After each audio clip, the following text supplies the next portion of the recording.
Today I'm going to be reacting to the most popular highlighted passages of my debut novel.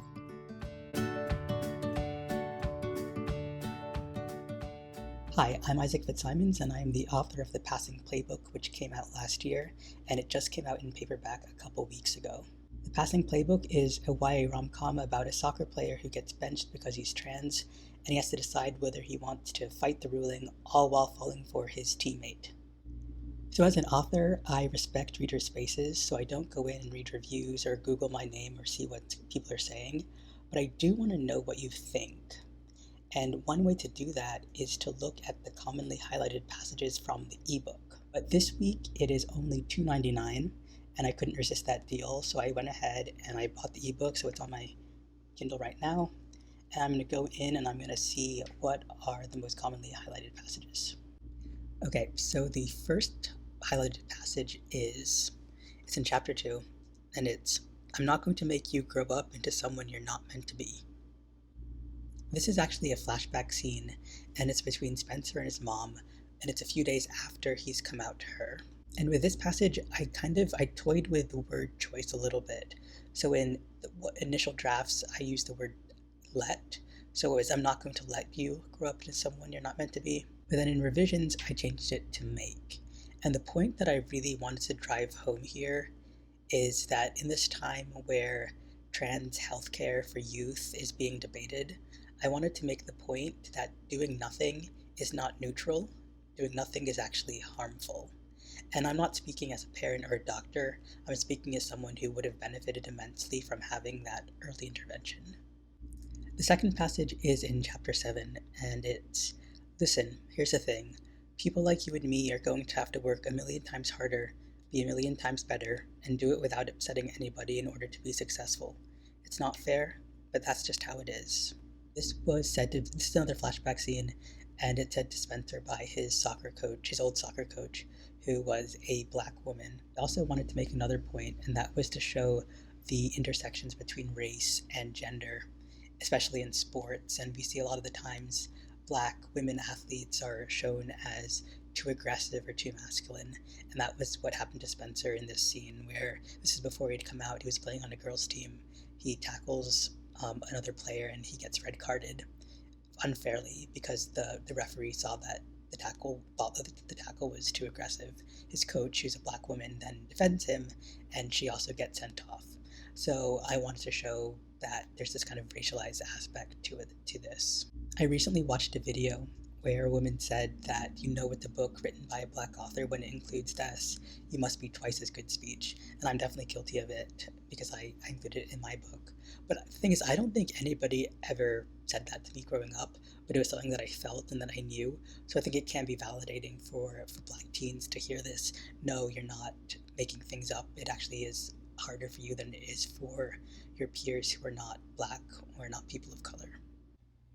So now we're actually at my favorite passage. Actually, I don't know I have a lot of favorite passages, but this is definitely one of my favorite passages, and if I'm doing a reading, I will read from this one because it really captures the tone of the book and the message of the book. So this is a conversation, it's in chapter 17, and it's between Spencer and his friend Aiden. So Aiden is another trans guy, but he's a bit older than Spencer, he's a bit farther along in his transition, and Spencer really looks up to him. I see him as this sort of this popular trans guy that you see like on YouTube, or now it would be Instagram, who has tons of followers, who documents his transition, who's really open about his transition. And Spencer, who is pretty much stealth, like he's not out as trans to anybody at his new school. He was worried that Aiden might not accept that. So here's the passage. "Am I a coward for not being out? Dude, no. You have to do what's right for you. Sometimes existing is enough." So that was highlighted 41 times. And then going on to the passage, it says, "I think that the more people who are out and visible, the safer it is for everyone. But, and this is a big but, you need to make sure that you're safe first. Physically safe, yes, but also emotionally and psychologically. Whether you come out tomorrow or in 5 years or 30 years, I guarantee you that the fight will still be going on in some form or another. And I promise that when you join us, we'll welcome you with open arms." And like I said, if I'm doing a reading, I'll read from this passage.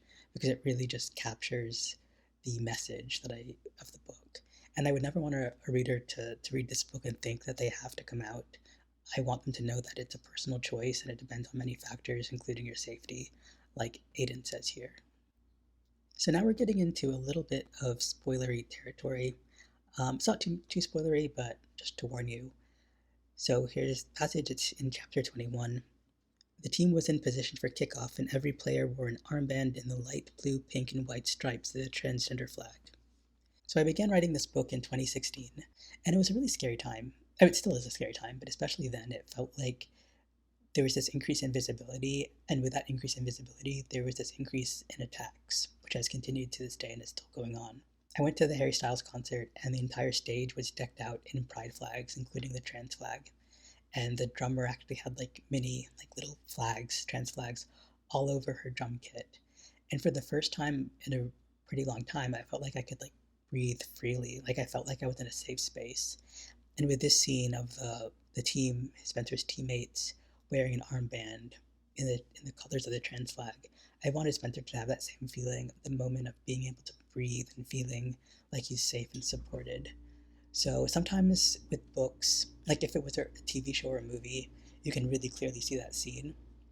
With books, I was worried that it wouldn't translate, but obviously 51 people thought it did, so I'm really glad that it translated onto the page. So the next scene is another one that is a little bit spoilery, but I'll try to keep it as vague as possible. So the man speaking in the scene is the one in charge of the decision that he could reverse the decision that would allow Spencer to play. He's in charge. He's the head of the league and could reverse the decision. So here's the passage. It's in chapter 22. He waved his hand in a dismissive gesture because obviously gender was something that had been made up in 2005. So clearly this is sarcasm on my part. I hope that comes across. And it's this idea that, trans people have always existed.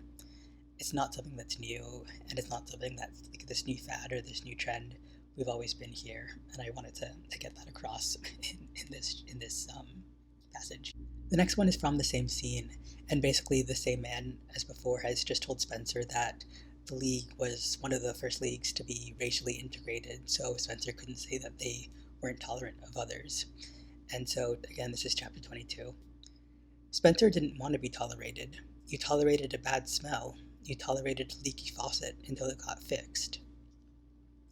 This was another scene that I had to, or another line that I played with quite a bit and tinkered with quite a bit and changed from how I initially wrote it to what's on the page.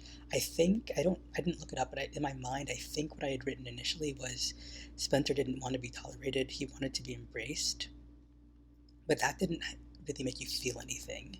But by drawing this imagery of tolerating a bad smell or leaky faucet, I think that puts the reader more into the scene. This last one is from either the last chapter or second to last chapter, I actually forget, but it's towards the end of the book, and this is part of a speech that Spencer gives. Denying someone a basic human right is another way to dehumanize them. And I remember when I was writing this and reading this scene, I worried that I was being too heavy-handed with it. Looking back on it, I think this was not the place to be subtle. I really needed to hammer in this point, and I ended up being really happy with how this scene played out. I know I did do some revisions on it, but I don't think I did that many. I think this last scene, or not, it's not the last scene, it's maybe second to last scene, was pretty much the same all through revisions. And I still get chills when I read it. Not that tiny passage, but the entire scene. It came to me in the shower. It's one of my shower thoughts, and I'm really glad that I had it and I went with it and I wrote it down soon after, so I did not forget it. So I think that is it for this video. If you like it, be sure to give it a thumbs up. And if you want to see more of my writing journey and more about my books and what I'm up to, go ahead and hit the subscribe button. I have my first in-person event at the end of June. I'm actually going to go up to New York. I'm going to Books Are Magic in Brooklyn. And I'm going to be on a panel with some really amazing authors, and it's moderated by Casey McQuiston. And I'll put the info for that below if you're interested in coming. Other than that, I'll see you in the next video.